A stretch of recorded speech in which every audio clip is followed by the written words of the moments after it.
Nagbabalik po ang opinion mo, opinion ko. Kasama niyo po, Darlene Olanyo. At ako naman si Albert Antido. Sa puntong ito, Albert, mga kanyusik, para tulungan tayo sa ating pong talakayan ngayong Wednesday morning. Kasama po natin ang political analyst na si Sir Froilan Calilong. Magandang umaga, Sir Froilan. Good morning, sir. Yes, good morning, Ma'am Darlene, and good morning, Sir Albert. And thank you rin po for having me again. Good morning din po sa lahat ating mga taga-subaybay.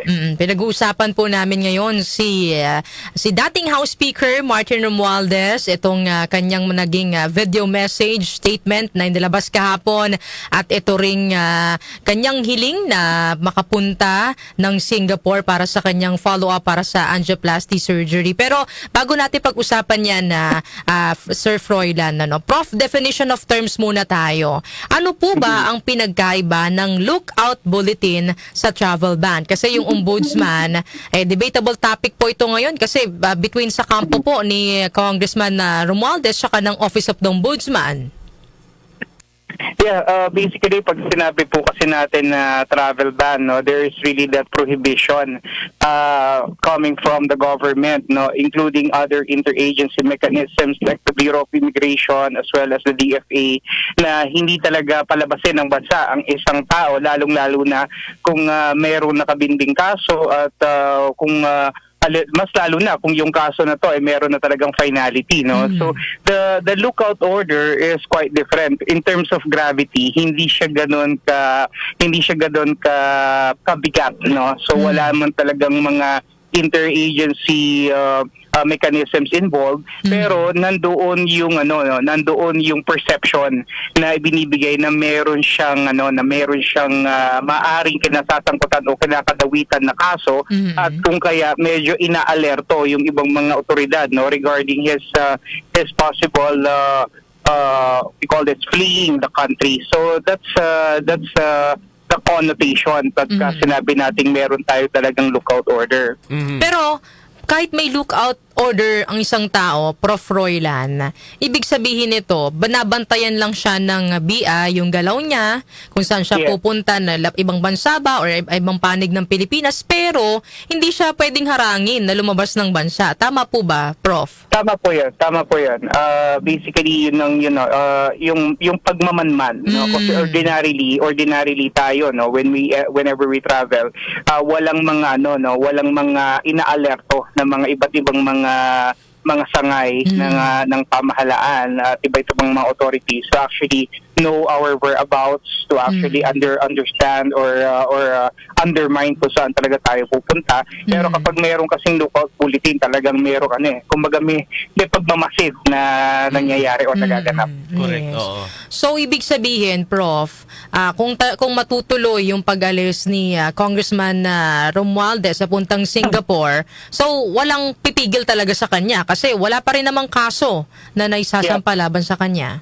Yes, because that will be prejudicial to his right to travel and abode, which is guaranteed under the Constitution. So basically, what is mandatory here, if ever talaga that we are serious on trying to prevent him from leaving the country on the premise that baka matulad na naman yung nangyari kay former Congressman Saldico, pwede na nating sampahan ng kaso. Yes. Sampahan ng kaso, pwede nang i-cancel yung kanyang passport. So that will be a preemptive mechanism para talaga hindi na makaalis ng bansa. I agree with your reaction or comment on that, Prof. Froilan. Pero ito kasi, si late Representative Martin Romualdez, matagal-tagal siyang nanahimik Di ba? Yeah. Parang kahit ako, nagulat ka. Ano to, ba't may video na nag-circulate? Ngayon, nagsalita siya, direkting pinabubulaanan niya yung mga akusasyon sa flood control scandal na di umano'y sa kanya tinutumbok. Diba, mastermind daw siya. Oo. Prof, right timing pa ba ito sa ngayon na nagsalita na ang dating House Speaker? May bearing ba ito in terms of public perception or sa ongoing investigation ng Ombudsman? Well, actually, Sir Albert, I firmly believe that in politics, timing is really everything. And in this particular case, we need to understand yung necessary preconditions maaari kung bakit siya nagsalita. Number one, na ang isa sa mga maaari nagtulak nito ay yung pagkakadakip allegedly ni Zaldico sa Europa, and that he might be deported very soon in the Philippines, and that will really open the floodgates for another round of investigations. No? Secondly, yung nagaganap na oral arguments kahapon sa Supreme Court, which hinihimay talaga nila itong GAA. And I think ito magiging maliwanag talaga that there was really a problem, especially with the insertions. Sinasabi nga mismo ng Supreme Court that the insertions for the 2025 budget, especially the unprogrammed appropriations, was monumental. That's the term that they use, to compare it to the two previous administrations that did not really have that kind of bloated figures when it comes to their unprogrammed appropriations. And thirdly, itong ang lookout bulletin na ginawa ni Ombudsman Remulla laban sa kanya, she felt, alam nyo kasi kapag ang understanding ng mga magkakasama sa isang grupo is magkakakampi sila, and then all of a sudden may biglang mag-iiba ng tono o iba ng kanta, parang teka may problema yata tayo, may mali yata dito, parang bakit ganon, di ba? Bakit all of a sudden ganyan ang ginagawa. So syempre he will be forced to actually say his piece, at yung pananahimik niya na kasi na yon, I really feel, pananahimik yon dahil yung mga panahon na yon, wala talaga namang mga ebidensya, na tumutumbok sa kanya. Hindi ko sinasabi na wala talagang ebidensya, pero maaari na yung mga ebidensya talagang tahasang nilihis ng landas para hindi talaga tumungo sa kanya at para hindi siya matumbok nito, dahil nga may mga orchestrations naman talagang naganap sa mga nakaraang investigations, with ICI, with the Senate Blue Ribbon Committee. Pero right now, dito natin makikita, kapag halimbawa, to use the term of many foreign netizens, kapag nagkalaglagan na, diba? Yes.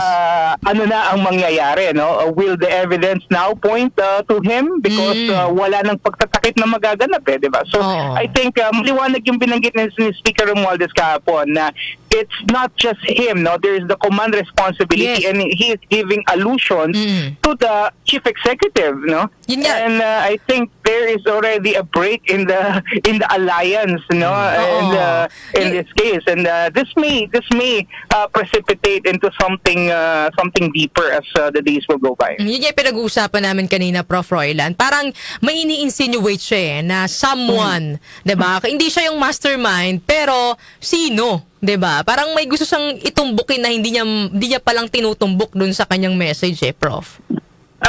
Simple lang yan, sabi nga, maybe the master is the president and he is the mind. And the hand maybe is Zaldico. I don't know exactly, pero this is the unholy trinity insofar as this flood control scandal is concerned. And lahat naman sila naguhugas ng kamay, pero syempre when you try to put the blame into the other person, syempre that person will also put the same thing on you, kasi alam nila kung ano talaga ang nangyari. And no matter what, ano man yung sabihin ni Speaker Romualdez kahapon, regardless of the timing, I think it does not really hold water. Presumably, because ang binabanggit niya kasi rito, Ma'am Darlene and Sir Albert, is ang focus nung constitutional mandate niya bilang speaker or bilang member ng House. Binabanggit niya rito kasi yung ideal That's the ideal setup, di ba? Yes. Pero that is a far cry from what is really happening at their level, because hindi ako maniniwala na hindi niya alam yung insertions at hindi ko rin bibilin yung idea na propose yung GAA na hindi niya nakita na mayroon talagang bloated figures doon, and if he was really a good public servant as he is claiming to be, then he could very well, as a congressman, hindi na bilang speaker, pointed out na may mali doon sa budget. Bakit pa rin niya pinahintulutan? Bakit niya pa rin inakyat sa presidente? So it shows na meron talaga siyang meron talaga siyang involvement dito sa sa fiasco na to. Oh, kasi 'di ba ang budget Prof Roylan, kahit pa sabihin mong hindi siya parte. Sabi niya ito kasi ginigit niya, hindi siya parte ng BICAM, hindi siya Yeah. parte ng small committee. Pero may approval pa rin naman niya 'yan, di po ba, Prof? Of course. Oo. Kasi, with all due respect to the members of the BICAM and including the appropriation share, all of these things cannot be moved, or cannot really be mobilized without the direct approval of the speaker. Because if they will be moving on their own accord without the knowledge of the speaker, then that is, I think, tantamount to subordination. Yes. Or to insubordination. And definitely, hindi papayag yung speaker na gawin yun sa kanya. No? Bilang, you're the fourth highest official of the country, and then i-lay down aside ka lang ng mga members mo sa Congress. You cannot allow that, no? So definitely, with what he's saying that he doesn't have knowledge about it, that is something that I really cannot accept, no? And including the fact na yung kanyang mga kaalyado even mentioned, no, in many rallies, no, like Congresswoman Luistro saying that pasalamat tayo kay Speaker dahil kay Speaker may ayuda, may mait, may Trending tupad, yan, may boss. akap. So lahat ito, ibig sabihin, nangyari dahil sa kanya. Yes. So, pwede niya bang ikaila yun? At paano niya ikakaila yung pamumudmud nila ng pera sa Tacloban, kasama ni Zaldico, sa Bicol? How will they deny that? No? So Yes. it's something that siguro nga sinasabi natin, kapag ikaw magsisinungaling, dapat maganda at matibay Galingan ang iyong mo. memorya. Diba? Yes. If you're a good liar, you need to have a retentive memory, bottom line. Because Yes. kung magsisinungaling ka at hindi mo napapagtugma-tugma yung mga facts or medyo nakalimutan mo na, nakaligtaan mo, talagang magkakaroon ng butas. Correct. And I think right now, this is what's happening. Alam mo, Darlene, kasi di ba naging House reporter din ako. So pagka hindi alam ng speaker yan, ako, di ba, Prof. Roylan, nandyan yung takot ng regodo, ng palitan. Right. Kaya parang mahirap din paniwalaan na wala talaga siyang alam, no? Imposible. Yeah. Oo. Ang sa akin, madali pong maghugas ng kamay, especially right now na nandito na, no? Especially right now na yung sinasabi nga natin na the day of reckoning is at hand. No? And we really don't know exactly what's going on in his mind. Pero the truth of the matter is that he needs a lot of convincing to be made. Actually, he should not be convincing the people. I think it's more of convincing himself na talagang wala siyang kinalaman dito sa kaguluhan na to. Pero all things actually will become clear, especially when Zaldico comes and especially when we hear the statements also coming from the President. At mas maganda rito, pangalanan na ni former Speaker Romualdez kung sino talaga yung para sa kanya mastermind. Kasi tinuturo na siya yung mastermind sabi niya hindi siya. Definitely may ibang mastermind kasi may nangyaring skandalo no? So, Correct. isabihin na niya kung sino talaga yung para sa kanya mastermind. Ito rin, Prof, doon sa kanyang naging statement, taasan pong pinangalanan ni Romualdez sina dating SP, Chis Escudero, at resign ako Bicol Congressman na Zaldico na instrumental in making the budget decisions. Ano ba ito? Diversionary tactic ba na para hindi mapunta sa kanya yung yung spotlight, or mariridim ba siya ng itong pagtuturo niya kay Escudero at kay Ako? Really, for me, it's always, and it is already a dead-end situation for him. No matter what he say, and no matter what allegations, and no matter kung kanino man niya ituro yung blaming finger, it will still go back to him. No? Because you held the position. Diba? So I really think talagang maliwanag naghuhugas siya ng kamay. Pero siguro more than forming or shaping public opinion, I think this is a direct challenge to the authorities, to the ombudsman, for example, to the Senate Blue Ribbon Committee na talagang isalang na natin siya. Diba? I think he's already giving us signals that he would want to say something. And I think this is the opportune time for us to really invite him, na talagang wala nang makakapigil sa tingin ko with his statements yesterday. And what is exciting here is what he's going to be saying or stating in the coming days. So this is going to be very exciting, especially right now nga na gumugulong naman yung impeachment dito sa mababang House. kapulungan Oo. exactly today. So it's really very very exciting yung takbo ng ating politika ngayon actually. Pero sana wag nating kalimutan Correct, yung oo. material pa ring crisis at may mga kinakailangan ng gobyernong atupagin maliban dito sa mga political noise na to. Doon din sa sa video message ni Congressman Romualdez, dinumbok niya rin doon na parang imposible naman na maugnay daw po siya doon sa mga anomalya sa flood control. Kasi kung titingnan mo naman daw po doon sa kanyang distrito sa Tacloban, wala naman daw pong mga naitalang ghost projects at handa naman siyang buksan yung mga naging proyekto niya para daw po mapatunayan at mas scrutinize mismo ng publiko. May bearing pa ba ito, Prof, sa kinakaharap niyang kontrobersiya?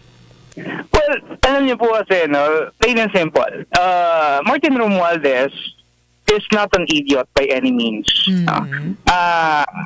You're not a politician if you're like that. Okay? What I mean is that alam niya, na ang unang-unang titignan ay yung distrito niya. So, bakit niya doon ilalagay? Diba? Correct. Bakit niya doon ilalagay ang pondo when you have a lot of allies in the Congress, a lot of people backing you up, each of them will have their own districts or maybe some of them even have their own party list, no? So why are you going to incriminate yourself, diba?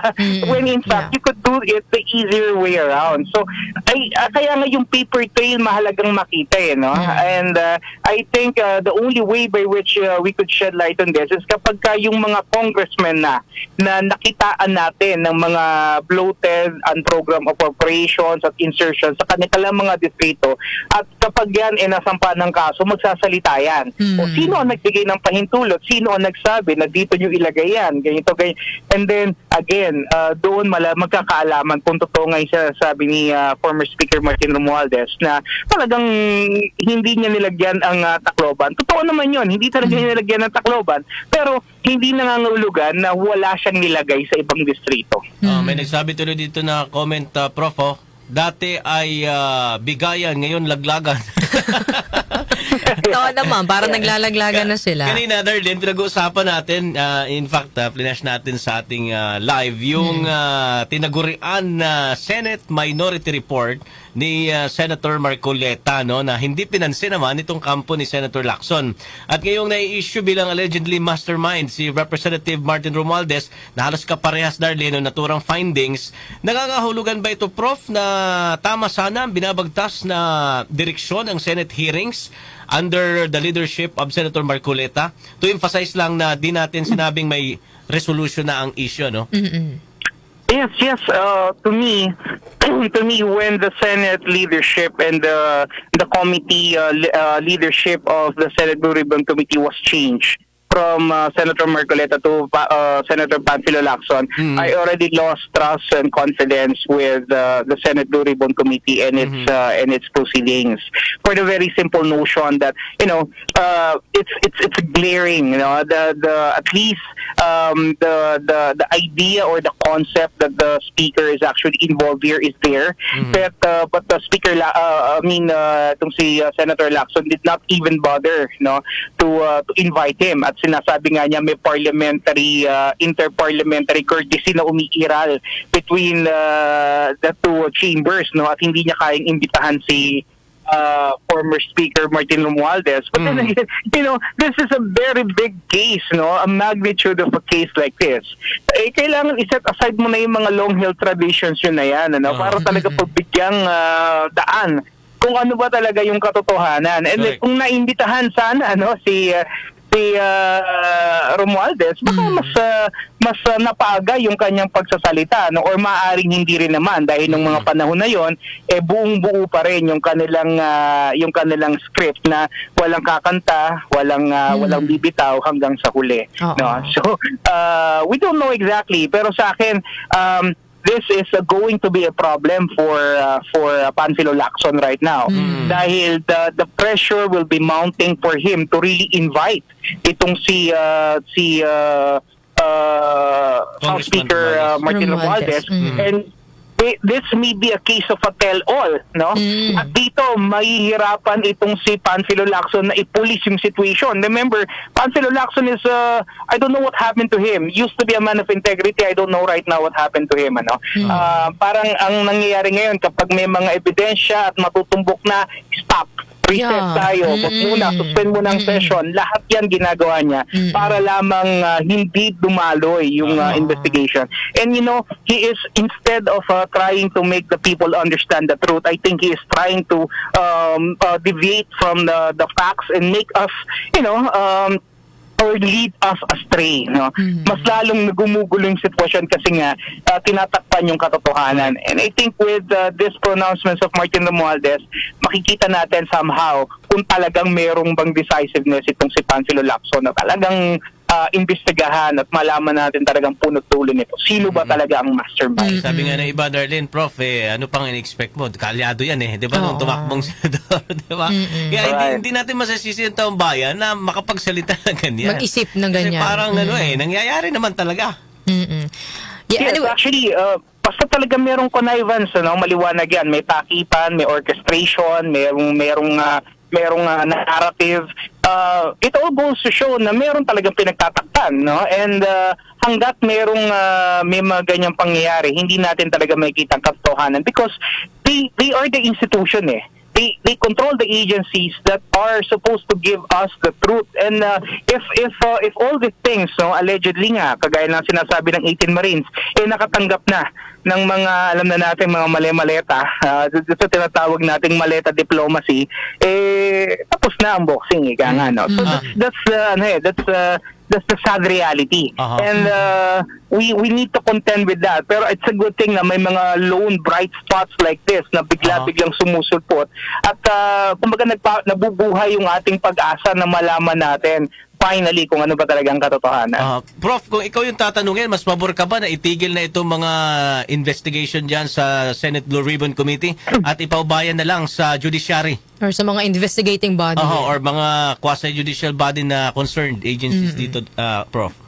Well, sa akin, ang kagandahan kasi sa Senate Blue Ribbon Committee is that number one, they are actually televising it, no? Okay. So talagang kahit paano mas nakikita ng taong bayan kasi mahirap yung mga investigations that are going to be done closed doors, especially right now na yun nga accountability is really jeopardized and many people are yung respect and yung kanilang pagkilala doon sa investigations na nagaganap parang medyo matamlay na, no? Dahil nakita natin, no, wala naman talagang nangyayari, wala naman tangible outcome, wala naman talagang tayong nakikita na resulta.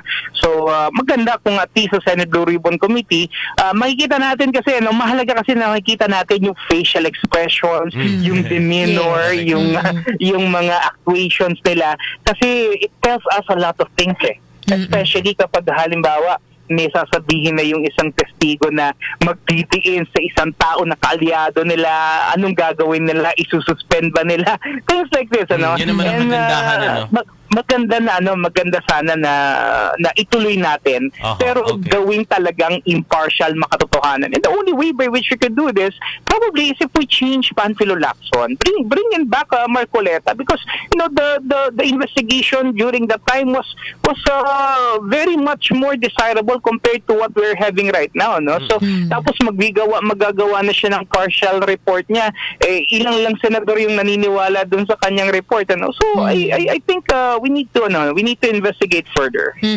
Anong impact, Prof, ng nangyayari ngayong turuan sa Marcos Jr. administration? Ano ba to? Testament ba ito na gaya nga ng sinasabi ng Malacanang walang sisinuhin sa paghahanap ng papanagutin po sa kontrobersyang ito?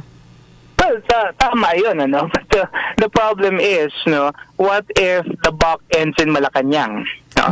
If it's going to paint a different story, I mean, sinasabi nga natin, sabi nga sa Bible, he who is spotless and sinless may cast the first stone, di ba? Pero paano kung sabi nga natin, if the president is really involved in this, then that is quite problematic for him. Paano niya ina-navigate yung sitwasyon na yun, So actually for quite some time, no, since last year, and when he is already being implicated, I think he was able to subdue it somehow. He was able to pacify naman the situation. He was able to lead the narrative to some other issues. Pero ang isang napakalaking issue kagaya ng flood control scandal, yung baho nito sisingaw at sisingaw kahit Yes. anong klaseng pagtatakip ang gagawin natin. And eventually, magkakaalaman at magkakaalaman yan. It's just a matter of time. That's how I see it. So if the president really is trying to save his political capital or whatever is left of him, siguro I think it's imperative na magtapat na, no, at maglahad na sa publiko. I think that will be something that is gonna be more acceptable. Reminiscent of the I am sorry ni Gloria Macapagal Arroyo, kung naalala natin nung early 2000s. Dati, Prof, yung inaabangan yung sequel ng mga stories or yung series ng mga anong tawag niyan? Drama. Mga drama-rama. Pero ngayon ito kaabang-abang, ano? Pero ano po sa tingin ninyo ang susunod na kabanata?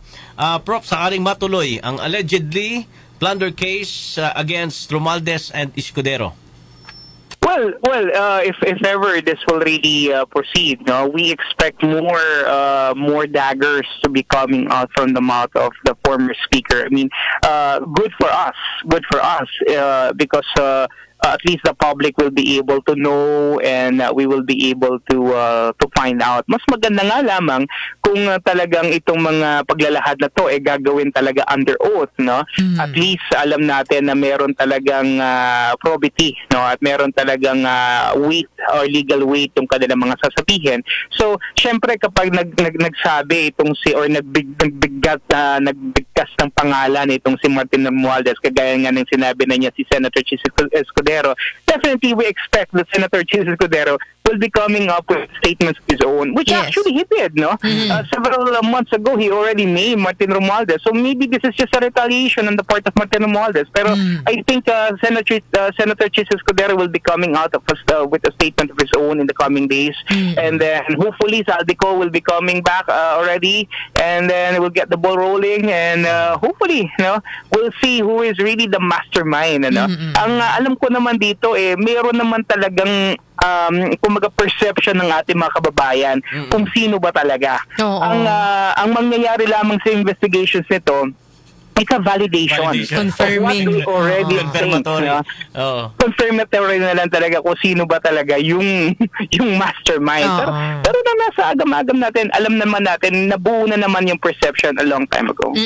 Maraming salamat, Prof, sa pagsama po sa amin ngayong umaga. Bago ka namin bitawan, hingi na lang po kami ng mensahe po ninyo sa ating po mga tagapakinig. Ayun, maraming po salamat for having me, and also siguro we need to be very vigilant, especially nowadays that all of these things are unfolding before our very eyes. Our politics really is divisive more than ever. It's highly polarized more than ever, with the crisis going on, with elections looming in the horizon. Expect that more bombs are gonna be coming out. Pero siguro ang kailangan natin dito siguro maging sandigan is number one, yung discernment.